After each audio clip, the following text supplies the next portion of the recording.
여러분 안녕하십니까? 오늘도 삶의 교훈과 함께 해주셔서 진심으로 감사드립니다. 인생을 살다 보면 누구나 한 번쯤 이런 생각을 하게 됩니다.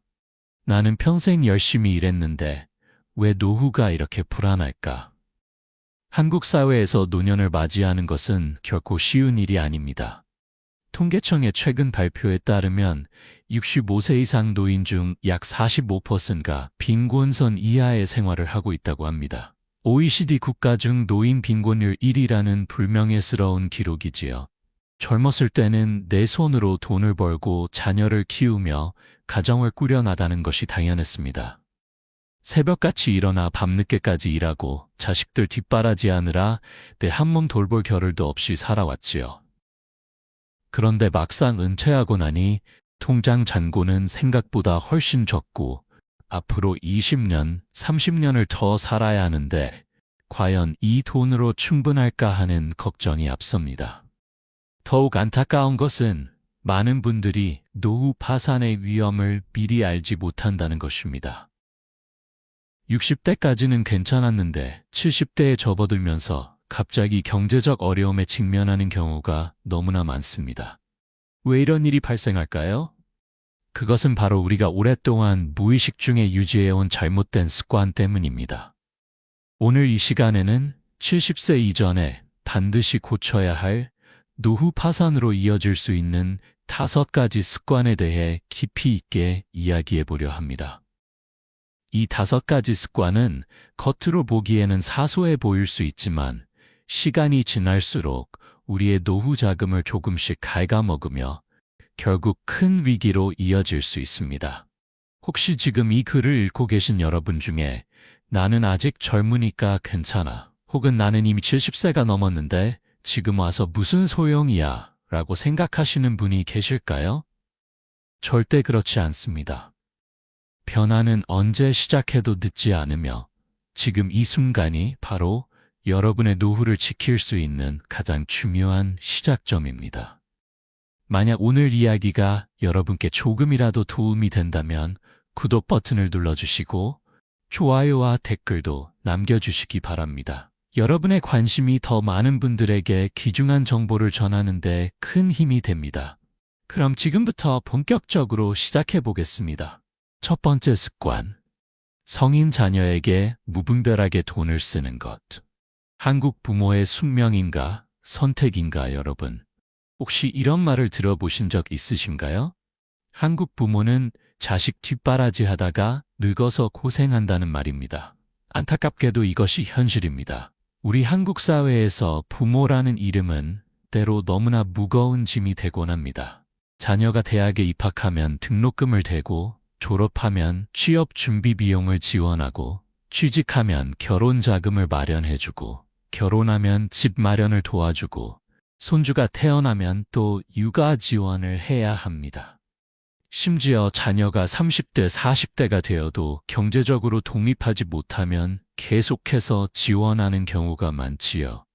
한국은행의 조사에 따르면 60대 이상 부모 중 약 70%가 성인 자녀에게 경제적 지원을 하고 있으며 그 금액이 월 평균 50만 원에서 100만 원에 달한다고 합니다. 연간으로 계산하면 600만 원에서 1200만 원입니다. 이것이 10년이면 6천만 원에서 1억 2천만 원이 됩니다. 생각해 보세요. 여러분이 평생 모은 노후 자금이 3억 원이라고 가정해 봅시다. 그런데 10년 동안 자녀 지원으로 1억 원을 쓴다면 노후 자금의 3분의 1이 사라지는 것입니다. 거기에 여러분의 생활비와 의료비까지 더하면 금세 바닥이 나게 됩니다. 왜 우리는 계속 주는 걸까요? 이런 질문을 던져볼 수 있습니다. 왜 우리 부모 세대는 이렇게까지 자녀에게 희생하는 걸까요? 여기에는 여러 가지 이유가 있습니다.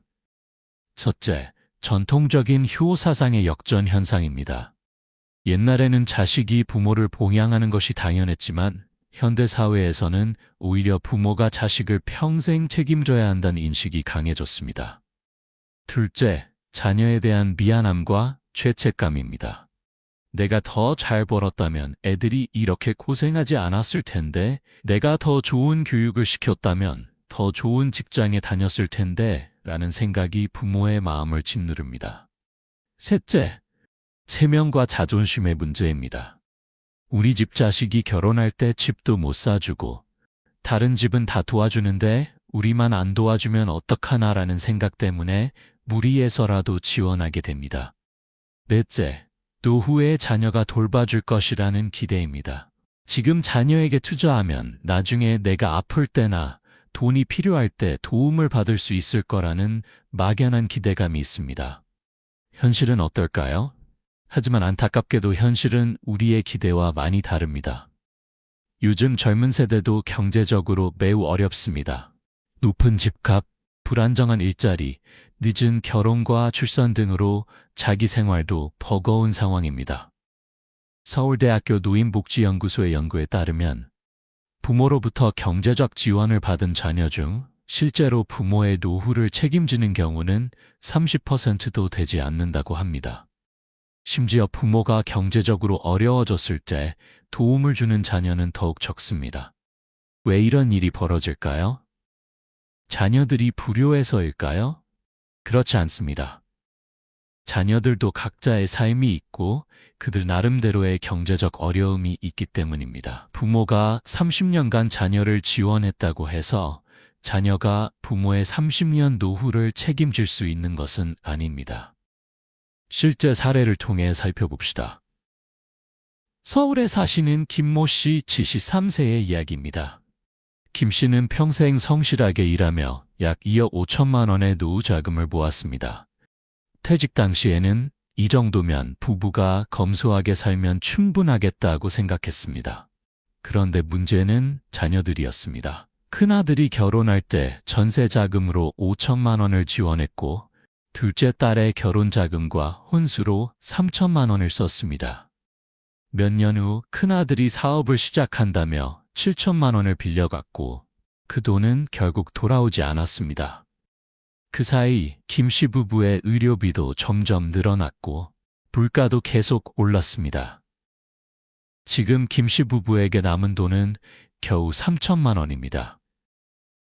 73세에 앞으로 15년에서 20년을 더 살아야 하는데 이 돈으로는 턱없이 부족합니다.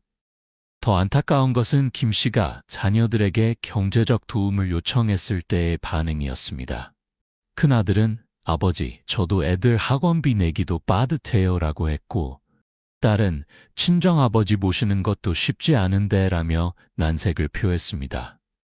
김 씨는 내가 무엇을 잘못한 걸까라며 깊은 후회에 빠졌습니다. 그렇다면 어떻게 해야 할까요? 첫째, 명확한 선을 그어야 합니다. 자녀에 대한 지원은 여러분의 노후 자금을 위협하지 않는 범위 내에서만 해야 합니다. 전문가들은 노후 자금의 최대 20%까지만 자녀 지원에 사용하라고 조언합니다. 둘째, 자녀의 경제적 독립을 도와야 합니다. 무조건적인 금전 지원보다는 자녀가 스스로 돈을 벌고 관리하는 방법을 배울 수 있도록 교육하고 격려하는 것이 진정한 사랑입니다. 셋째, 솔직한 대화가 필요합니다. 자녀들에게 여러분의 경제 상황을 정직하게 이야기하세요. 아빠, 엄마도 이제 노후 준비를 해야 해서 더 이상 큰 도움을 주기 어렵다고 말하는 것이 서로를 위해 더 나은 선택입니다. 넷째, 자녀에게 돈을 빌려줄 때는 반드시 차용증을 쓰고 상환 계획을 명확히 해야 합니다. 가족 간이라고 해서 흐지부지하면 결국 돌려받지 못하게 됩니다. 여러분, 자녀를 사랑하는 것과 자녀에게 무분별하게 돈을 쓰는 것은 다릅니다. 진정으로 자녀를 사랑한다면 그들의 독립을 도와야 하며 동시에 여러분 자신의 노후도 지켜야 합니다. 여러분이 경제적으로 안정되어야 자녀들도 부담을 느끼지 않고 편안하게 살 수 있습니다. 이것이야말로 가족 모두를 위한 지혜로운 선택이 아닐까요? 두 번째 습관, 나이 들어서 무리한 투자를 하는 것. 한 번의 역전을 꿈꾸며 여러분 혹시 주변에서 이런 이야기를 들어보신 적 있으신가요?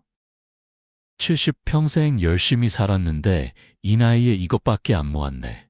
한 번만 잘 투자하면 큰 돈을 벌 수 있을 텐데. 이런 생각이 바로 노후 파산으로 가는 지름길입니다. 은퇴 후 많은 분들이 불안감을 느낍니다. 매달 나가는 생활비와 의료비를 생각하면 현재 가진 돈으로는 부족하다는 생각이 들지요. 그래서 한 방을 노리게 됩니다. 주식, 부동산, 코인, 각종 펀드 등 수익률이 높다는 상품에 눈이 가기 시작합니다. 특히 한국 사회에는 이런 심리를 노리는 사람들이 많습니다. 금융상품을 판매하는 사람들, 투자 세미나를 여는 사람들, 심지어 지인들까지 이건 정말 확실한 투자처예요. 지금 안 하면 후회합니다라며 유혹합니다. 노년층이 투자 사기의 주요 타깃이 되는 이유. 금융감독원의 통계에 따르면 투자 사기 피해자의 60% 이상이 60세 이상 노년층입니다. 왜 노년층이 주요 타깃이 될까요? 첫째, 목돈을 가지고 있습니다. 퇴직금, 연금, 부동산 매각 대금 등으로 비교적 큰 금액의 현금을 보유하고 있는 경우가 많습니다. 둘째, 금융 지식이 부족합니다. 젊은 세대에 비해 최신 금융상품이나 투자 트렌드에 대한 이해가 낮아 속기 쉽습니다. 셋째, 외로움과 고립감이 큽니다. 혼자 사는 노인이나 사회적 교류가 적은 분들은 자신에게 친절하게 대하고 자주 연락하는 사람의 말을 쉽게 믿게 됩니다. 넷째, 조급함이 있습니다. 내가 살 날이 얼마 남지 않았는데 빨리 돈을 벌어야 한다는 심리가 합리적인 판단을 흐리게 만듭니다. 실제로 어떤 일들이 벌어질까요? 부산에 사시는 박모 씨 68세의 이야기입니다. 박 씨는 평생 공장에서 일하며 모은 돈과 퇴직금을 합쳐 약 1억 5천만 원을 가지고 있었습니다. 이 돈으로 노후를 보낼 계획이었지요. 그런데 어느 날 동창회에서 만난 친구가 나는 요즘 주식으로 한 달에 500만 원씩 번다며 투자를 권유했습니다. 처음에는 의심했지만 친구가 계속해서 좋은 정보를 준다고 하자 마음이 흔들렸습니다. 박 씨는 처음에 2천만 원으로 시작했습니다. 처음 몇 달은 운이 좋아 돈을 조금 벌었습니다. 이에 자신감이 생긴 박 씨는 5천만 원을 추가로 투자했습니다. 하지만 시장이 급락하면서 순식간에 3천만 원의 손실을 봤습니다. 손실을 만회하려는 조급한 마음에 박 씨는 더 큰 위험을 감수했습니다. 지인의 소개로 원금 보장에 월 5% 수익을 약속하는 투자 상품에 남은 돈 7천만 원을 투자했습니다. 그런데 6개월 후 그 회사는 사라졌고 박 씨의 돈도 함께 증발했습니다. 결국 박 씨에게 남은 것은 불과 3천만 원. 68세의 나이에 앞으로 20년을 더 살아야 하는데 이제 박 씨는 매달 아르바이트를 해서 생활비를 보태야 하는 처지가 되었습니다. 왜 나이 들어서 투자가 위험할까요? 젊을 때와 다르게 노년기의 투자는 훨씬 더 위험합니다. 그 이유를 살펴봅시다. 첫째, 손실을 만회할 시간이 없습니다. 30대가 투자에 실패하면 다시 일해서 돈을 모을 수 있지만 70세의 큰 손실을 보면 회복이 거의 불가능합니다. 둘째, 위험을 감당할 능력이 부족합니다. 은퇴 후에는 정기적인 소득이 없기 때문에 투자 손실이 곧 생활고로 직결됩니다. 셋째, 판단력이 저하됩니다.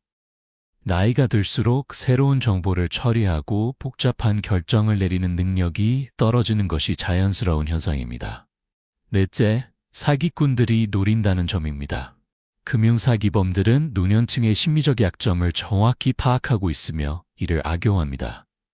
전문가들이 권하는 안전한 노후 자산 관리법. 그렇다면 어떻게 해야 할까요? 금융 전문가들은 70세 이후의 자산 관리에 대해 다음과 같이 조언합니다. 첫째, 원금 보존이 최우선입니다. 높은 수익률을 쫓기보다는 원금을 지키는 것이 가장 중요합니다. 은행 예금, 국채, 안전한 연금 상품 등 원금이 보장되는 상품을 선택하세요. 둘째, 절대 급하게 결정하지 마세요. 지금 아니면 기회가 없다. 빨리 결정하세요라고 재촉하는 투자는 99% 사기입니다. 최소 일주일 이상 충분히 고민하고 가족이나 전문가와 상담한 후 결정하세요. 셋째, 이해하지 못하는 상품에는 절대 투자하지 마세요. 투자 설명을 듣고도 정확히 이해가 안 된다면 그 상품은 여러분에게 맞지 않는 것입니다. 넷째, 분산 투자의 원칙을 지키세요. 절대로 한 곳에 몰빵하지 마세요. 만약 투자를 한다면 전체 자산의 20% 이내로 제한하고 그마저도 여러 곳에 나누어 투자하세요. 다섯째, 정기적인 소득을 만드는 데 집중하세요. 큰 돈을 한 번에 버는 것보다 매달 일정한 수입이 들어오는 구조를 만드는 것이 훨씬 안전합니다. 월 지급식 연금, 배당주, 임대 수입 등을 고려해 보세요. 여러분, 70세 이후의 돈은 단순한 자산이 아니라 생명줄입니다. 한 번의 잘못된 판단이 남은 인생 전체를 위태롭게 만들 수 있습니다. 한 방을 노리는 마음을 내려놓고 작지만 안전하고 꾸준한 길을 선택하는 것이야말로 진정한 지혜가 아닐까요? 세 번째 습관, 건강관리에 투자하지 않는 것. 돈을 아끼다가 더 큰 돈을 쓰게 됩니다. 여러분, 혹시 이런 생각을 해보신 적 있으신가요? 병원비가 너무 비싸니까 아프지 않게 조심하면 되지. 약값 아까우니까 그냥 참자. 건강검진은 돈 낭비야. 어차피 나이 들면 다 어디 하나씩 아프잖아. 이런 생각이 바로 노후 파산의 지름길입니다. 한국보건사회연구원의 조사에 따르면 70세 이상 노인의 연간 평균 의료비는 약 400만 원에서 600만 원에 달한다고 합니다. 하지만 만성질환이 3개 이상 있거나 중증질환이 있는 경우에는 연간 1,000만 원에서 2천만 원까지 의료비가 증가합니다. 더 중요한 사실은 조기에 발견하고 관리했다면 연간 100만 원으로 충분했을 질병이 방치되어 나중에는 수천만 원의 치료비가 들어간다는 것입니다. 결국 건강에 투자하지 않는 것이 가장 큰 낭비인 셈이지요. 왜 우리는 건강관리를 미룰까요? 많은 분들이 건강관리를 미루는 이유가 있습니다. 첫째, 당장 눈에 보이는 돈이 아깝기 때문입니다. 건강검진비 30만 원, 약값 월 10만 원이 지금 당장은 부담스럽게 느껴집니다. 하지만 이것이 나중에 수천만 원을 절약하는 투자라는 사실을 간과합니다. 둘째, 나는 괜찮을 거야 라는 막연한 낙관주의입니다. 나는 지금까지 큰 병 없이 잘 살았으니까 앞으로도 괜찮을 거야 라고 생각합니다. 하지만 우리 몸은 70세를 넘어서면서 급격히 변화합니다. 셋째, 병원 가는 것 자체가 두렵고 귀찮습니다. 가서 큰 병이 발견되면 어떡하지? 검사 받느라 하루 종일 병원에 있어야 하는 게 싫어 라는 심리적 저항이 있습니다. 넷째, 건강보험이 있으니까 큰 돈은 안 될 거라는 착각입니다. 하지만 암이나 중증질환의 경우 건강보험으로 커버되지 않는 비급여 항목이 많아 실제 본인 부담금이 매우 클 수 있습니다. 실제 사례를 들어봅시다. 대구에 사시는 이모 씨세의 이야기입니다. 이 씨는 5년 전부터 가끔 속이 쓰리고 소화가 안 되는 증상이 있었습니다. 하지만 나이 들면 다 그렇지 뭐 하며 대수롭지 않게 여겼습니다. 주변에서 건강검진을 받으라고 권유했지만 검진비가 아깝다, 시간이 없다는 핑계로 계속 미뤘습니다. 약국에서 파는 소화제로 버티면 된다고 생각했지요. 그러던 어느 날 이 씨는 갑자기 심한 복통과 함께 피를 토했습니다. 급히 병원에 실려가 검사한 결과 위암 3기 진단을 받았습니다. 의사는 말했습니다. 만약 2년 전에 위내시경을 받으셨다면 조기에 발견해서 간단한 시술로 완치할 수 있었을 텐데 지금은 큰 수술과 항암 치료가 필요합니다. 이 씨의 치료비는 총 5천만 원이 넘게 들었습니다. 수술비, 항암 치료비, 입원비, 간병비를 합치면 건강보험 적용을 받아도 본인 부담금이 2천만 원이 넘었습니다. 만약 정기적으로 건강검진을 받았다면 30만 원으로 조기 발견이 가능했을 질병이 2천만 원의 치료비를 발생시킨 것입니다. 치료 후 이 씨는 말했습니다. 건강검진비가 아까워서 안 받았는데 결국 그 몇십만 원을 아끼려다가 수천만 원을 쓰게 됐습니다. 정말 후회 막심합니다. 나이 들수록 건강이 곧 경제력입니다. 많은 분들이 놓치는 중요한 사실이 있습니다. 노년기에는 건강이 곧 경제력이라는 것입니다. 건강하면 의료비가 적게 들고 활동적으로 생활할 수 있으며 심지어 필요하다면 일을 해서 소득을 얻을 수도 있습니다. 반대로 건강을 잃으면 의료비는 계속 증가하고 간병비도 추가로 들어가며 삶의 질은 떨어지고 자녀들에게도 부담을 주게 됩니다. 결국 건강관리는 선택이 아니라 필수입니다. 국민건강보험공단의 연구에 따르면 정기적으로 건강검진을 받고 만성질환을 잘 관리하는 노인의 연간 의료비는 평균 300만 원인 반면 건강관리를 소홀히 하다가 중증 질환에 걸린 노인의 연간 의료비는 평균 1,500만 원에 달한다고 합니다. 무려 5배의 차이입니다. 그렇다면 어떻게 해야 할까요? 첫째, 정기적인 건강검진은 필수입니다.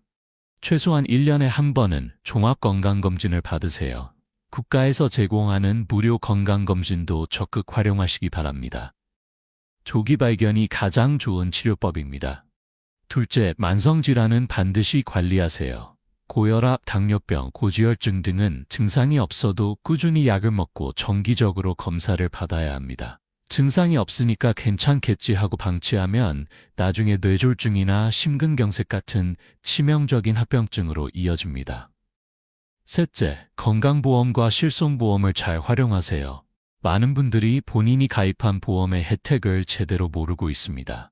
보험사에 문의해서 어떤 혜택을 받을 수 있는지 확인하세요. 넷째, 예방적 건강관리에 투자하세요. 규칙적인 운동, 균형 잡힌 식사, 충분한 수면, 스트레스 관리 등 기본적인 건강 습관을 유지하면 의료비를 크게 줄일 수 있습니다. 헬스장 회비 월 5만 원, 건강식품 월 10만 원이 아깝게 느껴질 수 있지만 이것이 나중에 수백만 원의 의료비를 절약하는 투자입니다. 다섯째, 치과 치료를 미루지 마세요. 많은 노인분들이 치과 치료비가 비싸다는 이유로 치료를 미룹니다. 하지만 치아 건강은 전체 건강과 직결됩니다. 잘 씹지 못하면 영양 섭취가 부족해지고 이는 다른 질병으로 이어집니다. 여러분, 건강은 돈으로 살 수 없지만 돈으로 지킬 수는 있습니다. 지금 건강관리에 투자하는 100만 원이 나중에 1000만 원을 절약하는 가장 확실한 투자입니다. 건강을 잃으면 모든 것을 잃는다는 말을 꼭 기억하시기 바랍니다. 네 번째 습관, 과거의 생활 수준을 고집하는 것, 은퇴 후에도 변하지 않는 소비 습관. 여러분, 혹시 이런 분들을 주변에서 보신 적 있으신가요? 젊었을 때 잘 나가던 시절의 생활 방식을 은퇴 후에도 그대로 유지하려는 분들 말입니다. 고급 레스토랑에서의 외식, 명품 옷과 가방, 골프 라운드 등 예전 생활 수준을 포기하지 못합니다. 나는 평생 이렇게 살아왔는데 왜 나이 들어서 수준을 낮춰야 하나? 친구들 앞에서 초라해 보이기 싫어. 이 나이에 뭘 아끼고 모아서 뭐하나 즐기면서 살아야지. 이런 생각들이 노후 자금을 빠르게 고갈시킵니다. 통계청의 가계동향 조사에 따르면 은퇴 전 월 평균 소득이 500만 원이었던 가구가 은퇴 후 소득이 200만 원으로 줄어도 지출은 여전히 400만 원 수준을 유지하려는 경향이 있다고 합니다. 소득은 60% 감소했는데 지출은 20%만 줄이는 것이지요. 이렇게 되면 당연히 저축한 돈이 빠르게 줄어들 수밖에 없습니다. 체면과 자존심이 주머니를 털어간다. 한국 사회에서 나이 든 어른들이 소비를 줄이지 못하는 가장 큰 이유는 바로 체면과 자존심입니다. 내가 이 동네에서 얼마나 잘 나가던 사람인데 이제 와서 싸구려 식당에 가고 시장에서 흥정하면 사람들이 뭐라고 하겠나. 나는 평생 자식들에게 부족함 없이 살게 해줬는데 이제 와서 돈이 없어서 못 해준다고 말할 수 없어. 친구들이 골프 치자고 하는데 돈이 없어서 못 간다고 할 수 없잖아. 이런 생각들이 합리적인 소비를 가로막습니다. 하지만 이것이 바로 노후 파산의 시작입니다. 실제 사례를 살펴봅시다. 서울 강남에 사시는 최모 씨, 69세의 이야기입니다. 최 씨는 대기업에서 임원으로 퇴직하며 약 8억 원의 퇴직금과 자산을 모았습니다. 이 정도면 여유롭게 살 수 있겠다고 생각했지요. 하지만 최 씨는 은퇴 후에도 생활 수준을 전혀 낮추지 않았습니다. 고급 아파트에서 계속 살고 외제차를 유지하고 일주일에 2번씩 골프를 치고 가족과 자주 해외여행을 다녔습니다. 명절이나 가족 모임 때는 항상 큰 손으로 나서서 비싼 식당을 예약하고 모든 비용을 부담했습니다. 몇 년이 지나자 최 씨의 통장 잔고가 빠르게 줄어들기 시작했습니다. 하지만 최 씨는 아직 돈이 많이 남았으니까 괜찮아라며 계속 같은 생활을 유지했습니다. 69세가 된 지금 최 씨에게 남은 돈은 약 2억 원입니다. 7년 동안 6억 원을 쓴 것입니다. 연간 약 8,500만 원, 월 평균 700만 원을 사용한 셈이지요. 최 씨는 앞으로 20년을 더 살 것을 고려하면 지금의 생활 수준을 유지할 수 없다는 것을 깨달았습니다.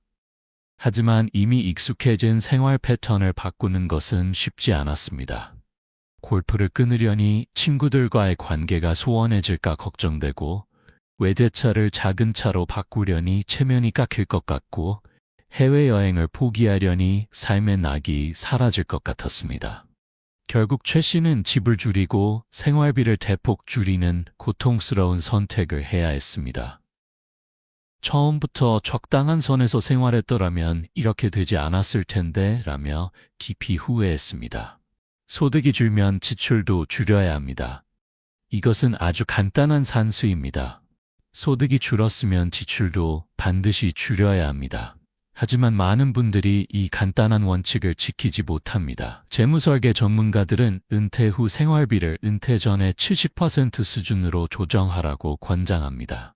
만약 은퇴 전에 월 500만 원을 썼다면 은퇴 후에는 월 350만 원 수준으로 줄이라는 것입니다. 그게 가능해? 라고 반문하실 수 있습니다. 가능합니다. 은퇴 후에는 출퇴근 비용, 경조사비, 회식비, 의무적인 모임 비용 등이 자연스럽게 줄어듭니다. 자녀가 독립했다면 교육비와 양육비도 없어집니다. 이런 부분만 해도 30%는 충분히 절감할 수 있습니다. 그렇다면 어떻게 해야 할까요? 첫째, 현실을 직시하세요. 은퇴했다는 것은 더 이상 정기적인 소득이 없다는 의미입니다. 지금 가진 돈으로 앞으로 20년, 30년을 살아야 합니다. 이 사실을 받아들이고 그에 맞는 생활 계획을 세워야 합니다. 둘째, 월별 예산을 명확히 세우세요. 매달 얼마를 쓸 수 있는지 계산하고 그 범위 내에서만 소비하는 습관을 들이세요. 스마트폰 앱이나 가계부를 활용하여 지출을 기록하고 관리하세요. 셋째, 고정비용부터 줄이세요. 집값, 차량 유지비, 보험료 등 매달 나가는 고정비용을 먼저 점검하세요. 너무 큰 집에 살고 있다면 작은 집으로 이사하는 것을 고려하고 차량이 꼭 필요한지 재검토하세요. 넷째, 체면보다 실리를 택하세요. 친구들 앞에서 잘 보이려고 무리한 소비를 하지 마세요. 진정한 친구라면 여러분의 경제 상황을 이해해 줄 것입니다.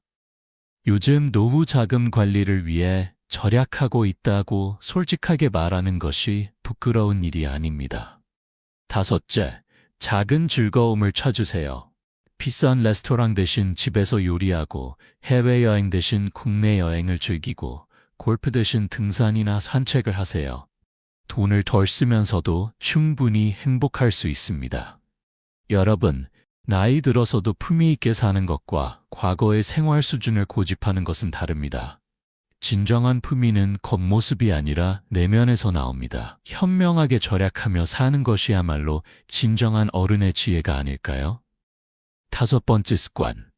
새로운 것을 배우려 하지 않는 것. 변화하는 세상에 적응하지 못하면 여러분, 혹시 이런 말씀을 하신 적 있으신가요? 나는 이제 늙어서 새로운 걸 배울 수 없어. 스마트폰 사용법이 너무 어려워. 인터넷 뱅킹은 무섭고 복잡해서 못하겠어.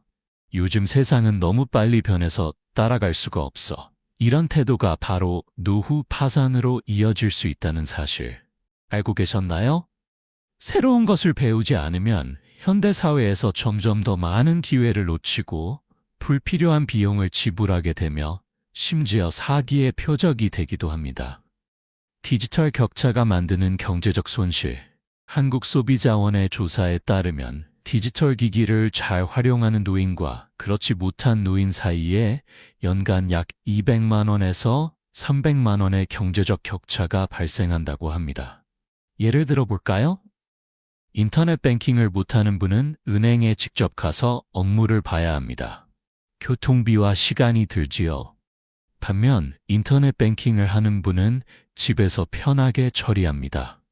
온라인 쇼핑을 못하는 분은 동네 마트에서 비싼 가격의 물건을 사야 합니다. 하지만 온라인 쇼핑을 하는 분은 같은 물건을 20~30% 저렴하게 살 수 있습니다.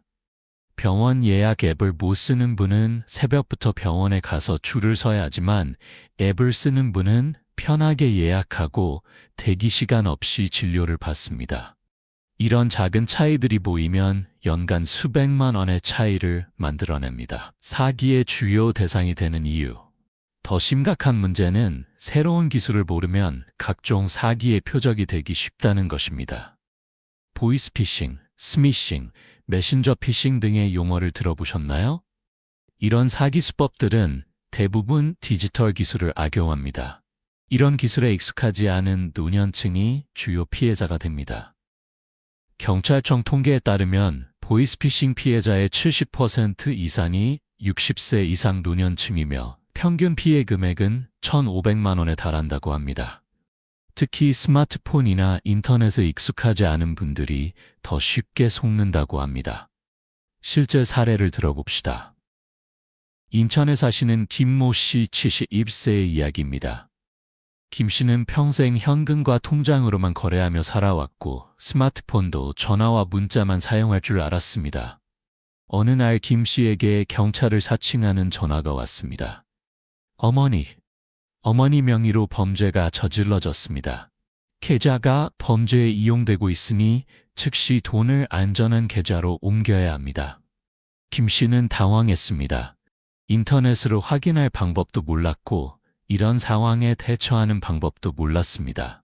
전화를 건 사람이 경찰청 전화번호까지 알려주자 물론 거짓이었지만 김 씨는 완전히 믿어버렸습니다. 결국 김 씨는 사기범이 시키는 대로 은행에 가서 3천만 원을 인출해 지정된 계좌로 송금했습니다.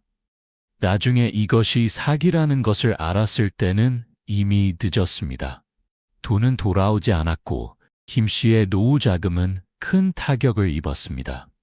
만약 김 씨가 스마트폰으로 인터넷 검색을 할 줄 알았다면 그 전화번호가 진짜인지 확인할 수 있었을 것입니다. 만약 보이스피싱에 대한 기본 지식이 있었다면 경찰이 전화로 계좌 이체를 요구하는 일은 절대 없다는 것을 알았을 것입니다. 새로운 것을 배우면 돈을 벌 수도 있습니다. 반대로 새로운 것을 배우면 오히려 돈을 벌 수 있는 기회가 생기기도 합니다. 서울에 사시는 박모 씨 8세는 은퇴 후 유튜브 사용법을 배웠습니다. 처음에는 손주들이 보는 영상을 함께 보기 위해서였지요. 그러다가 나도 영상을 만들 수 있지 않을까? 라는 생각이 들었습니다. 박 씨는 스마트폰으로 영상을 찍고 편집하는 방법을 배웠습니다. 처음에는 서툴렀지만 몇 달간 연습하니 제법 괜찮은 영상을 만들 수 있게 되었습니다. 박 씨는 자신의 50년 요리 경력을 살려 할머니의 전통 음식 레시피 채널을 시작했습니다. 처음에는 조회수가 몇십 명에 불과했지만 꾸준히 영상을 올리자 구독자가 점점 늘어났습니다. 지금 박 씨의 채널 구독자는 15만 명이고 광고 수입과 협찬으로 월 200만 원 정도의 수입을 올리고 있습니다. 박 씨는 말합니다. 나이 들어서도 배울 수 있다는 것을 증명하고 싶었어요. 새로운 기술을 배우니까 인생이 훨씬 재미있어졌어요. 그렇다면 어떻게 해야 할까요? 첫째, 나이 들어서 못 배운다는 고정관념을 버리세요. 뇌과학 연구에 따르면 70세, 80세에도 새로운 것을 충분히 배울 수 있다고 합니다. 다만 젊을 때보다 시간이 조금 더 걸릴 뿐입니다. 둘째, 기본적인 디지털 기술부터 배우세요. 스마트폰 사용법, 인터넷 검색, 모바일 뱅킹, 온라인 쇼핑 등 현대 생활의 필수적인 기술들을 배우세요. 주민센터나 도서관에서 무료로 교육하는 경우가 많습니다. 셋째, 가족에게 도움을 요청하세요. 자녀나 손주에게 스마트폰 사용법 좀 가르쳐 달라고 부탁하세요. 가족과 함께 배우는 시간은 즐거운 추억이 되기도 합니다. 넷째, 또래 친구들과 함께 배우세요. 혼자 배우는 것보다 친구들과 함께 배우면 더 재미있고 쉽습니다. 노인복지관이나 경로당에서 함께 배울 수 있는 프로그램을 찾아보세요. 다섯째, 실수를 두려워하지 마세요. 새로운 것을 배우면서 실수하는 것은 당연합니다. 이걸 잘못 누르면 어떡하지? 내가 실수해서 큰일 나면 어떡하지? 하는 걱정은 버리세요. 대부분의 실수는 쉽게 되돌릴 수 있습니다. 여러분, 세상은 계속 변하고 있습니다. 변화에 적응하지 못하면 점점 더 많은 기회를 놓치고 더 많은 비용을 지불하게 됩니다. 새로운 것을 배우는 것은 단순히 편리함을 위한 것이 아니라 노후 자금을 지키는 중요한 방법입니다.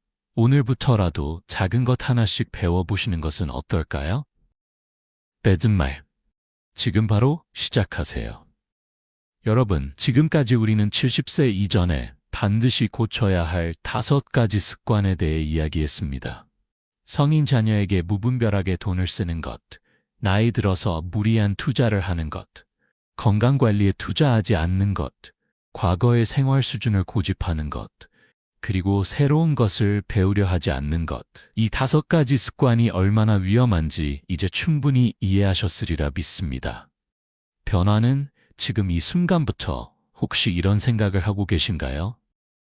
이미 70세가 넘었는데 지금 와서 무슨 소용이야? 나는 이미 습관이 굳어져서 바꿀 수 없어. 변화하기에는 너무 늦었어. 절대 그렇지 않습니다. 중국의 옛 속담에 이런 말이 있습니다. 나무를 심기 가장 좋은 시기는 20년 전이었다. 그 다음으로 좋은 시기는 바로 지금이다. 이 말은 노후 준비에도 그대로 적용됩니다. 지금 시작하면 앞으로 10년, 15년, 20년의 노후가 달라집니다. 매달 50만 원씩 절약하면 1년이면 600만 원, 10년이면 6천만 원입니다. 이 돈이면 훨씬 더 안정적이고 여유로운 노후를 보낼 수 있습니다. 작은 변화가 큰 차이를 만듭니다. 거창한 변화가 아니어도 괜찮습니다. 작은 것부터 시작하세요. 오늘부터 가계부를 써보세요. 매달 얼마를 쓰는지 파악하는 것만으로도 큰 변화의 시작입니다. 이번 주에 건강검진 예약을 해보세요. 미루지 말고 지금 바로 전화하세요. 다음 달부터 자녀에게 주던 용돈을 10만 원만 줄여보세요. 그리고 그 돈을 여러분의 비상금으로 저축하세요. 이번 주말에 스마트폰 사용법을 배워보세요. 자녀에게 부탁하거나 주민센터 교육 프로그램에 등록하세요. 친구들과의 모임에서 비싼 식당 대신 적당한 가격의 식당을 제안해보세요. 요즘 노후 자금 관리하느라 절약하고 있다고 솔직하게 말하세요. 한국 노인의 현실을 기억하세요. 다시 한번 강조하지만 한국은 OECD 국가 중 노인 빈곤율 1위입니다. 65세 이상 노인의 45%가 빈곤선 이하의 생활을 하고 있습니다. 이것이 바로 우리가 직면한 현실입니다. 하지만 이 통계에 여러분이 포함될 필요는 없습니다. 지금부터라도 올바른 습관을 가지면 충분히 행복하고 안정적인 노후를 보낼 수 있습니다. 노후 파산은 예방할 수 있습니다. 노후 파산은 갑자기 찾아오는 불행이 아닙니다. 오랜 시간 동안 잘못된 습관이 쌓여서 만들어지는 결과입니다. 반대로 말하면 올바른 습관을 가지면 충분히 예방할 수 있다는 뜻이기도 합니다. 여러분의 노후는 여러분이 지켜야 합니다. 국가도 자녀도 누구도 여러분의 노후를 완벽하게 책임져 주지 못합니다. 결국 가장 확실한 것은 여러분 스스로 준비하고 관리하는 것입니다.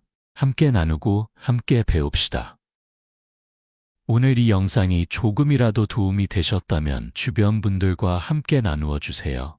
혼자만 알기에는 너무나 중요한 정보입니다. 여러분의 형제, 자매, 친구, 이웃 어른들에게도 이 영상을 공유해 주세요. 그리고 삶의 교훈 채널을 구독해 주시기 바랍니다.